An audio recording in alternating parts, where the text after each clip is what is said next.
Sí, vamos con nuestro primer invitado, Ismael Benavides, exministro de Economía y Finanzas del Perú, con quien vamos a conversar acerca de la importancia del puerto de Chancay, porque esta semana hemos tenido muchas críticas al respecto de lo que está alrededor de la organización del puerto de Chancay, pero creo que es importante también rescatar y que la gente pueda entender por qué es tan importante Chancay. Pero es algo, creo que un reto importante será, estimado Ismael, que los peruanos de a pie puedan entender que el puerto de Chancay, al ser un puerto de tanta envergadura, sí tiene un efecto que puede llegar incluso no solamente a los grandes empresarios, sino a los pequeños empresarios, a los microempresarios.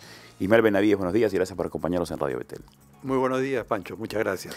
Bien, justamente el título me lo han puesto acá, de Chancay a Shanghái. Es algo, obviamente, fonéticamente curioso, pero hay una relevancia porque el puerto de Shanghái es un puerto importantísimo de la China y justamente lo que estamos buscando nosotros es ser el equivalente, pero de este lado del Pacífico. Efectivamente. Obviamente no hay economías tan desarrolladas como la China que demanden tanto transporte marítimo, pero sí, efectivamente, el puerto de Chancay va a ser sumamente importante. No solamente para la China, sino también para otros países del sudeste asiático, porque va a recortar el tránsito a la China en 12 días y eso se va a repartir a toda la región. O sea, antes, ¿cuánto tiempo se demoraba, por ejemplo, de llegar algo al Perú o de enviar algo del Perú hacia la China? Entre 35 y 40 días. Ahora va a demorar unos 23 días. Y eso es especialmente importante para los productos perecibles como son las agroexportaciones. Normalmente estos productos viajan en contenedores refrigerados, pero evidentemente con el tiempo la fruta claro, se va deteriorando. Entonces, el tener menos días de viaje significa que nuestra fruta va a llegar en mejor calidad, va a obtener mejores precios y obviamente va a beneficiar a los agricultores peruanos. Y también se puede enviar más seguido, me imagino. Y se va a mandar más seguido y los consumidores chinos van a consumir más. De manera que es muy importante. China además es el principal socio comercial del Perú. Tiene un 30% más del comercio exterior. Son los principales compradores de minerales y de harina de pescado. Sí. Y ahora esperamos que entren, que sean mucho más activos en la compra de frutas y productos no tradicionales, que insumen mucho más mano de obra peruana. De manera que yo creo que va a tener un impacto muy importante. Y aquí tenemos que pensar un poco en el futuro. Sí. Porque tenemos Chancay, tenemos 70 kilómetros al sur el puerto del Callao, que es el doble que Chancay. ¿Pero va a perder importancia ahora que Chancay lo va a opacar un poco? Indudablemente, porque parte de la carga que iba al Callao va a ir a Chancay, especialmente la carga que va a China. Antes, y eso es importante saberlo, antes no había una ruta directa del Perú a China. Tenían que ir o a Panamá o a Manzanillo en México o a Long Island en Estados Unidos. Y de ahí hacer transbordo para ir a China. Ahora vamos a poder ir directamente a China con estos menores días de viaje. Pero no debemos pensar de que se va a disminuir la carga significativamente en el Callao. Tenemos que pensar en lo que se llama un hub, un centro logístico. Sí. Chancay, el puerto del Callao, donde van todas las navieras que van a Europa y Estados Unidos, y el aeropuerto Jorge Chávez. Para mí un símil es Holanda, que tienen el puerto de Rotterdam, que es el principal puerto de entrada a Europa, el aeropuerto de Schiphol, y de ahí se van en tren o se van en camión los productos que van hasta Rusia, hasta Polonia, a todas partes de Europa. Nosotros podemos desarrollar eso en el Perú si somos hábiles y, por supuesto, nuestros gobernantes ven claramente la figura, ¿no? Un pedido tal vez un poco muy grande teniendo en cuenta los últimos gobernantes que hemos tenido, ¿no? Porque la solicitud que haces tú es una solicitud muy básica, muy comprensible, muy esperada, ¿no? Pero lamentablemente a mí lo que me llama mucho la atención es que si ya desde hace un año sabíamos que se iba a inaugurar Chancay en estas fechas, no previeron cuál era la logística necesaria para poder hacer la inauguración in situ y se ha tenido que hacer desde Palacio de Gobiernos. Eso creo que no es un buen augurio para el debido respeto, el debido manejo que se le debe dar a un proyecto de envergadura como es Chancay, para lo que tú mencionas justamente, ¿no? Para evitar que la ciudad crezca de manera desordenada para evitar que haya, digamos, cuellos de botella a la hora de llegar o para poder salir del puerto, y que todas las exportaciones o importaciones que pasen por el puerto de Chancay lo hagan de la manera más prolija posible. Así es. No se ha previsto la infraestructura. Es una locura. Ni siquiera la infraestructura básica del pueblo de Chancay, el agua, el desagüe, la vialidad y, por supuesto, la conexión con Lima, porque mucho de la producción de exportadora de Lima o la importadora va a pasar por vías que hoy día están colapsadas. La entrada a Lima pues te puede tomar 2, 3 horas, como si nada, por 30 kilómetros. Entonces, ahí ha habido una falta de visión de los gobernantes de hacer la infraestructura necesaria para que el puerto realmente despegue y sirva al Perú mucho más. Pero yo me pongo en el lado de los chinos, son personas bastante serias cuando se trata de asuntos empresariales. Ellos no van a invertir la cantidad que han invertido sin garantías logísticas o garantías políticas o garantías de infraestructura. ¿Se les ha pasado eso? ¿Han sido muy confiados? ¿O qué tipo de conversación ha habido? ¿O qué tipo de expectativa pueden tener ellos acerca de lo que debemos hacer nosotros como país para poder garantizar justamente que la logística sea más prolija? Yo creo que se han confiado, porque además no estamos hablando de enormes proyectos, son proyectos muy básicos, ampliar las vías de comunicación entre Lima y Chancay, ampliar la Panamericana en las zonas donde va a transitar todo este tráfico, y que debieron haberse hecho con relativa facilidad. Hay empresas concesionarias que, si el Estado le provee los recursos, pueden rápidamente acelerar, ampliar las vías y hacer lo necesario. Ese ha sido siempre el problema del Perú, que las vías que se hicieron inicialmente terminan siendo muy angostas y no dando abasto a las personas que quieren pasar, ¿no?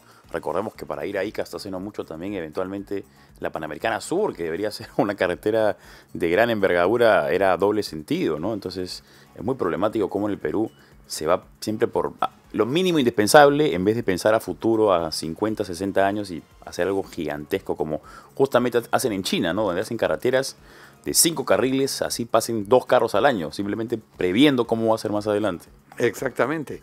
Y deberíamos tener una carretera de 4 carriles, 2 de ida, 2 de vuelta, desde Tumbes hasta Tacna. Exacto. Y la verdad que lo que se ha hecho en el norte está mal hecho, no hay vías de evitamiento alrededor de las ciudades, hay partes que no se han completado y la verdad que es incomprensible. Sí. Y hacia el sur, por supuesto, la autopista termina en Ica cuando deberíamos ya estar en Arequipa y Tacna. Sí.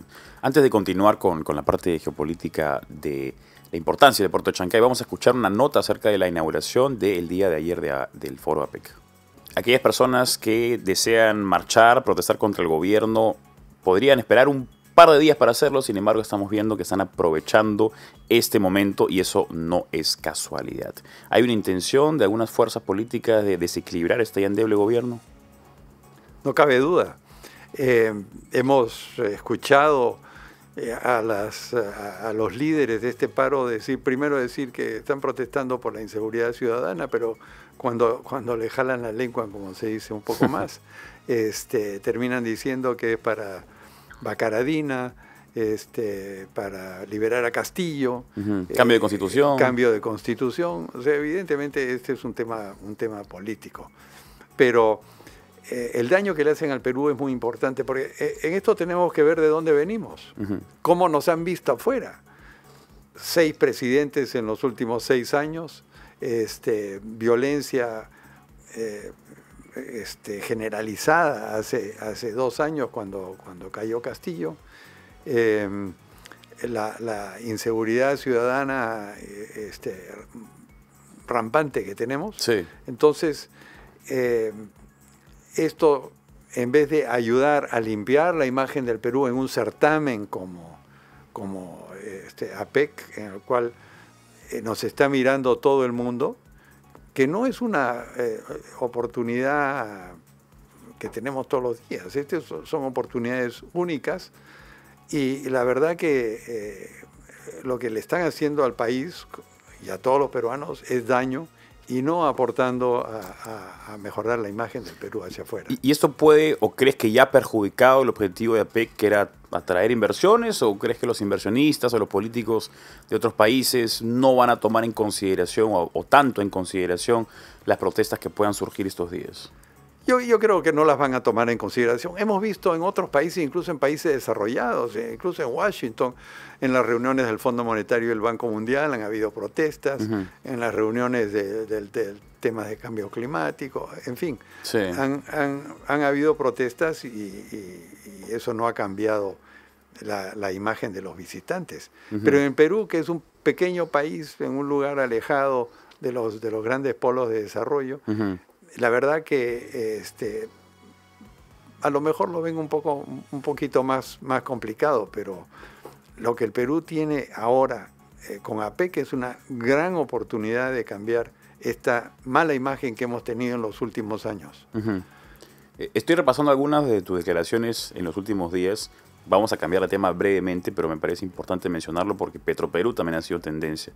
Recientemente criticaste severamente que Alejandro Narváez y Oscar Vera hubieran sido reincorporados a la empresa Petroperú, que es una empresa bastante cuestionada, que muchas personas, muchas voces solicitan que sean privatizadas, y sobre todo el ministro Oscar Vera, una persona bastante cuestionada porque fue ministro de Energía y Minas cuando estaba de licencia de Petroperú. O sea, había un conflicto de interés absoluto y por alguna razón los peruanos hemos permitido que no solamente fuera ministro, sino que ahora vuelva a Petroperú. Sí, yo creo que Petroperú necesita cirugías mayores y medidas drásticas. Este año ya va perdiendo 750 millones de dólares en números redondos y probablemente a fin de año, esto es a septiembre, a fin de año pierda 1.000 millones de dólares. Otra vez, porque el año pasado perdió lo mismo. Entonces, dinero que le está poniendo el Estado simplemente se licúa y se pierde. O sea, es dinero a un pozo sin fin. Pero para que este gobierno... Y poner a gente como la que han puesto de presidente y de gerente general de la empresa, no van a tomar esas decisiones y no va a contribuir a que la empresa salga adelante. Más bien seguirá siendo un lastre para el Perú como está. Claro, porque el previo o el anterior director o presidente del directorio, el señor Stark, había presentado una serie de propuestas que en mayor o menor medida podían representar una salida a la crisis, pero fueron rechazadas. Eso significa que Petroperú es una empresa que tiene muchísimo poder dentro del gobierno, o el gobierno tiene muchísimo interés en Petroperú, porque para que puedan mantenerse esta empresa, para que puedan tomar estas decisiones que son contrarias a la productividad, que son contrarias a las opiniones de la mayoría de peruanos, ¿cómo se explica? Primero hay un tema ideológico de la Presidenta de la República, que todavía no puede cambiar el chip de extrema izquierda de donde viene con Pedro Castillo, evidentemente. Que piensa que una empresa nacional es orgullo patriótico. En un mundo en que ya se está yendo a autos eléctricos y energías renovables. Sí. Y es una empresa que tiene poco más de 20% del mercado. Antes tenía más de 50%. Entonces, es una empresa que hay que mirarla no políticamente, sino empresarialmente, para que no siga siendo un lastre para todos los peruanos, porque no solamente es el dinero que pierde la empresa, sino el carísimo combustible que pagamos en el Perú, parte por culpa de Petroperú. Entonces, yo creo que esto, si no se toman decisiones, o va a colapsar, o el Estado va a tener que meterle recursos hasta fines de este gobierno. Ahí también hay una tarea de parte de la sociedad civil o de parte de organismos extragubernamentales, porque una cosa es tener a un mandatario que tenga una visión favorable acerca de lo que se debe hacer con Petroperú, pero mientras haya una voluntad popular que todavía piense que tener una empresa nacional es orgullo nacional porque es el estandarte del país, o que piense que si Petroperú se privatiza los precios subirían significativamente, como hay muchas voces de izquierda que piensan así. Entonces creo que sí hay un trabajo que tal vez nos compete a todos los peruanos para informar adecuadamente también, ¿no? Yo creo que sí, yo creo que la población tiene que estar enterada de que las soluciones no van por la vía política, porque además por la vía política hay corrupción. y hay el uso de Petroperú como caja chica para los... No te olvides, Elian Karp mandó a hacer remodelación de los baños de Palacio y creo que un sauna con plata de Petroperú. Sí. Entonces, eso en el mundo empresarial no puede ser. Claro. Y más aún, Petroperú lo que hace es tratar de fijar el precio del petróleo y de los combustibles lo más alto posible para justamente generar recursos para tapar sus pérdidas.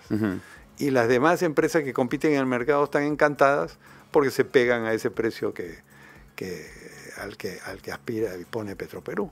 Entonces, yo creo justamente en un momento en que los precios del petróleo están cayendo y van a caer aún más con el gobierno de Trump, los peruanos tenemos derecho a tener combustible más barato, no tener un combustible de casi $5. Sí, pues no, yo recuerdo hace 10 años el combustible era significativamente más barato, ¿no? Ahora ya es impresionante los precios a los que están llegando.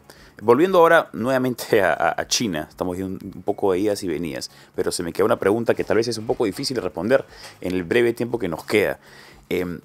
¿Cómo explicas la política económica de China? Porque China históricamente fue siempre un partido comunista, luego se abrió al mundo y ahora es un híbrido político-económico, y ahora que ha venido Xi Jinping, vemos a voces de izquierda que por un lado critican a China, otros que alaban a China, mucha gente de la derecha no sabe qué sentimiento tener porque sabe que son comunistas, pero al mismo tiempo hay un capitalismo gubernamental. ¿Cómo lo explicarías? Sí, efectivamente, China, de haber sido más capitalista de lo que es ahora, ha virado hacia una mucho mayor intervención del Estado y un capitalismo gubernamental. Y está cometiendo errores.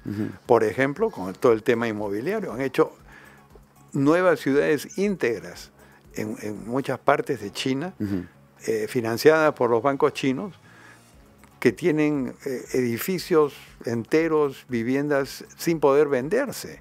O sea, han hecho inversiones dirigidas por el Estado y que son elefantes blancos. Igualmente ha ocurrido recientemente con decisiones para producir más acero, que lo están vendiendo por todo el mundo a precio de dumping, producir autos eléctricos que están invadiendo muchas partes del mundo. En Europa hay, creo que 18 meses de inventario de autos chinos parqueados en los puertos europeos, porque decidieron producir carros eléctricos por decisión del Estado. Igualmente paneles solares.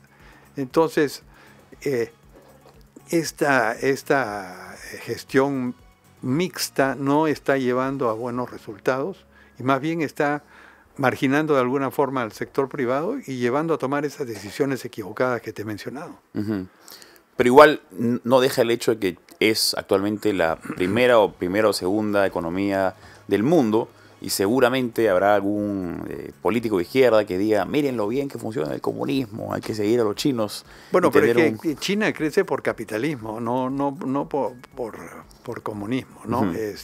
Pero además, como viene de muy abajo, de una población muy pobre, todavía tienen ingresos per cápita semejantes al Perú.